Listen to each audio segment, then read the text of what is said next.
when did you learn how to speak English, or how long did it take you to speak English? Yeah, they got jokes. I don't know what to say about that. I said that. Whitey said he's got he doesn't know where to start with the top 10. With me? J.O. But just like the dumb things I say? Yeah. I don't have really any. No, he wouldn't do it. All right, well, that was pretty good then. But they're probably not 10. There's probably like 5, I'd say. 10's pushing it. This is your chance to tell some stories about him. So I don't have too many stories about Whitey, but I could say a couple things about Gabe, but I'll leave that to myself.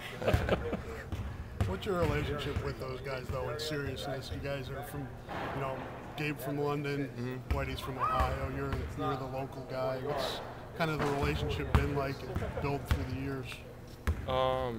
It's kind of unique and pretty much awesome at the same time. Just to, not knowing Gabe, he's from London, the first guy that I've pretty much been friends with from overseas, and I think the coolest thing about it was to be able to go to London and just to see the lifestyle he lived and everything. But our friendship has built a lot over the 4 years, and I can honestly say I wouldn't want to play with a better group of guys. The 3 seniors I've been playing with, and our friendship, I feel like will last for a lifetime. What was it like going through that with Gabe and his dad this year? With you guys being so close. I can't really explain how it was for him. I've never really lost someone really close to me, so I can obviously feel his pain, but I can't at the same time.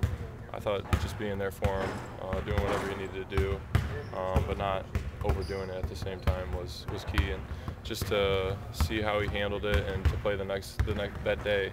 I think we had a game that day when it happened, and how he contributed was just really special. And even the games after that, I remember sitting in the North Carolina locker room after we won the game, and he knew he was going back to see his dad, and he was just bawling and everything. Coach McCaffrey started crying, and I think that just kind of shows how well we get along and how much Coach cares for us. You and Coach McCaffrey seem to have a pretty special bond. You were the first Iowa kid to jump on board. Last year with Patrick, when the PMAC 22 shirts, you called him and he got real emotional. Yeah. Talk about your relationship. I think, Coach McCaffrey, obviously I look at him as, one of them, not as my father, but kind of close. He's my coach. He's been my coach for 4 years. He's taught me a lot. I've grown a lot from him. I've learned a lot from him. And, he really cares about us. And that means a lot to me. And I don't think I'd rather want to play for a better guy than him. And not even as a coach, just as a person and what he does for the community and for us and everyone involved. He said he remembers exactly where he was when you called him to tell him you were coming to Iowa. Do you remember where you were? What was it?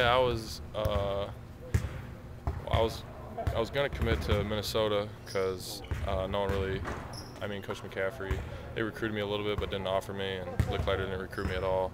And so I was getting ready to commit to Minnesota, and I was sitting in the van with my whole team after a game in Las Vegas, and my AAU coach, Jamie Johnson, said, Coach McCaffrey wants to talk to you quick.